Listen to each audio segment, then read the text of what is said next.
विद्यार्थियों, आज हम आपसे यहाँ बातचीत कर रहे हैं दलित साहित्य और अम्बेडकरवाद का क्या संबंध है, इस पर यहाँ चर्चा करेंगे।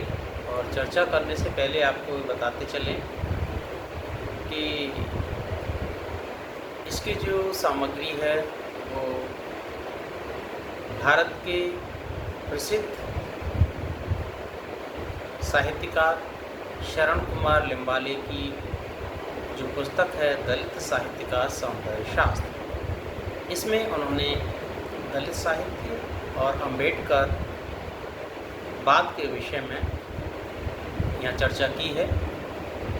उन्हीं विचारों को आपके सामने हम आपसे साझा कर रहे हैं। तो सबसे पहले देखते हैं कि दलित साहित्य की रचना करने की जो प्रेरणा है वो कहाँ से हुई। साउथ ब्यूरो कमीशन 27 जनवरी 1919 से 6 दिसंबर 1956 का ये जो काल दलित साहित्य का एक मानदंड है।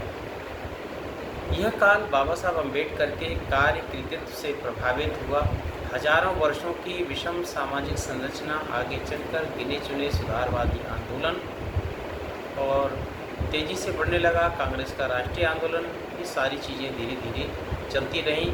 फिर आप देखेंगे भारत में आने वाले ब्रिटिश कमीशन, गोलमेज परिषद, चुनाव और दूसरा महायुद्ध, भारत की भारतीय स्वतंत्रता, विभाजन, संविधान, राजनीति और दलों का धर्मांतरण, दलितों के नेतृत्व पर विराजमान बाबा साहब अम्बेडकर, इन सब ऐतिहासिक घटनाओं से दलित आंदोलन प्रभावित हुए।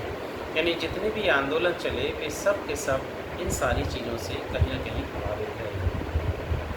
दलित साहित्य की प्रेरणा अम्बेडकरवादी विचार हैं। शरण कुमार लिम्बाले इस बात को इसलिए कहते हैं क्योंकि बाबा साहब अम्बेडकर के विचारों और आंदोलन से दलित समाज को स्वाभिमान मिला है। यदि बाबा साहब न होते तो हम न होते, इसमें कोई दो राय नहीं है कि अगर बाबा साहब भारत में न आए होते तो आज दलितों की दशा और दिशा, पिछड़ों की, आदिवासियों की, थर्ड जेंडर की जो आप देख रहे हैं, पता नहीं कैसी होती। इसकी कल्पना करने से ही रूह कांप जाती है।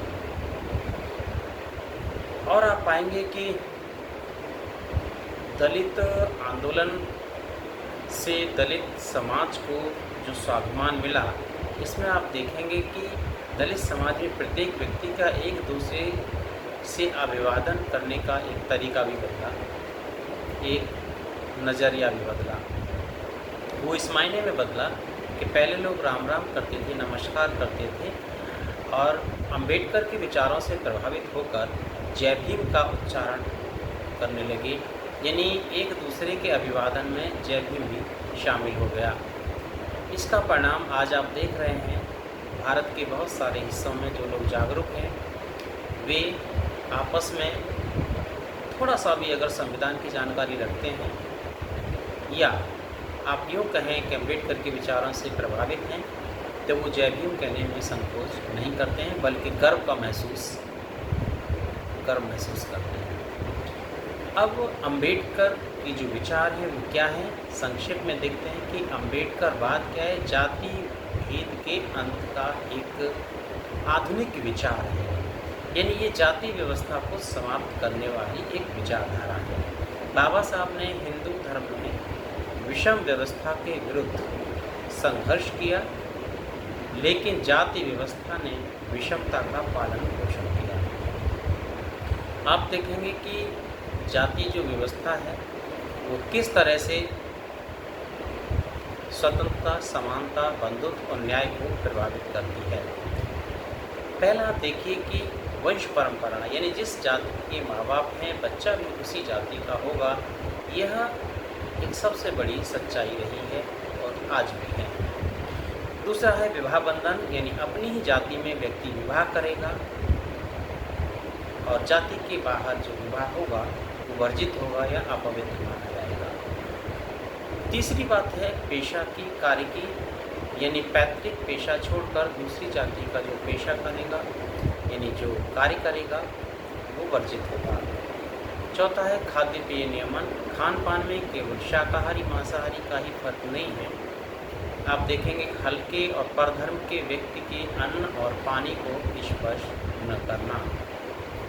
5वां है ऊंच नीच, कुछ जातियों को वरिष्ठ और कुछ को कनिष्ठ मानना। यानी हिंदू धर्म की सबसे घृणित और अमानवीय जो विचारधारा है वो आज भी लोगों के मानस पटल में जिंदा है। एक पैदा होते ही ऊंचा हो जाता है और दूसरा श्रेष्ठ कर्म करने के बाद भी उसको समाज नीच कहता है और नीची दृष्टि से देखा जाता है। जाति व्यवस्था ने दलित समाज का शोषण किया और दलितों पर पीड़ादायक प्रतिबंध ला दिए।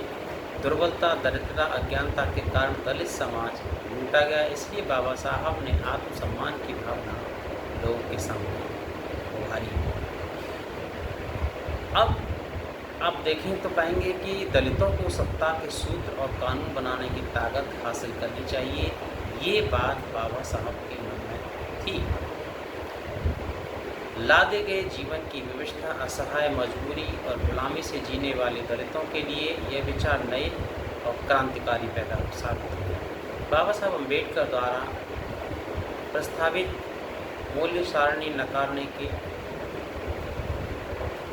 निम्न कारण दिए जा सकते हैं। सबसे पहला है सवर्णों की श्रेष्ठता, दूसरा है सामाजिक जीवन में बेमेल आचार विचार, तीसरा है स्त्री और शूद्रों की प्रतिष्ठा का अवमूल्यन, चौथा है पवित्रता और अपवित्रता की भ्रामक कल्पनाएं।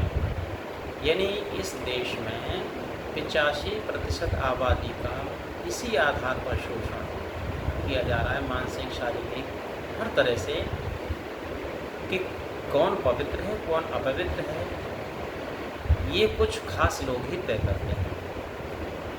South bureau commission, Simon commission अथवा गोलमेज परिषदों में बाबा साहब द्वारा प्रस्तुत अस्पृश्यों की कैफियत, मूक नायक, बहिष्कृत भारत, जनता, समता जैसी उनकी पत्रिकाएं, बहिष्कृत हितकारिणी सभा, मजूर पक्ष, शेड्यूल कास्ट फेडरेशन और रिपब्लिक पक्ष के बारे में उनका संकल्प, कालाराम मंदिर का प्रवेश, महाड़ के चौदार तालाब का सत्याग्रह और मनुस्मृति का दहन, बाबा साहब की सभाएं, सम्मेलन, परिषद, उनके द्वारा जितने भी काम किए गए, और सबसे मुख्य बात है कि सिद्धार्थ कॉलेज अथवा मिलिंद कॉलेज, भारतीय संविधान और बौद्ध धर्म को स्वीकार करना, इन सब के पीछे बाबा साहब अम्बेडकर के सामाजिक न्याय का विचार ही प्रकट होता है। वे मानते हैं कि सामाजिक न्याय प्रत्येक भारतीय को मिलना चाहिए। बाबा साहब अम्बेडकर ने कहा कि मेरे तत्वज्ञान में स्वतंत्रता और समता को स्थान है, परंतु असीम स्वतंत्रता से समता का नाश होता है और पूरी समानता स्वतंत्रता की गुंजाइश नहीं रखती। मेरे तत्वज्ञान में बंधुता का स्थान सबसे ऊंचा है। स्वतंत्रता और समानता की रक्षा बंधु भाव के कारण होगी और बंधुत्व यानी कि मानवता, और मानवता ही धर्म का दूसरा नाम है। तो आप देख रहे हैं शरण कुमार लिम्बाले ने किस प्रकार अपनी बात यहाँ रखी कि डॉक्टर अम्बेडकर के जो विचार हैं उनका जो सार आप कहेंगे, उनका जो मूल तत्व है वो वास्तव में मानवता है, मानव धर्म है। मानव धर्म से बड़ा दुनिया का कोई धर्म नहीं हो सकता। तो यह पुस्तक इस मायने में बहुत महत्वपूर्ण है।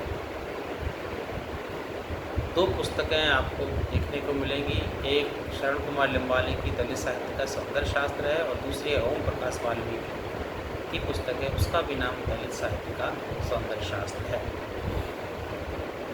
शेष हम आगे के वीडियो में फिर आपसे चर्चा करेंगे। बने रहिए हमारे चैनल पर।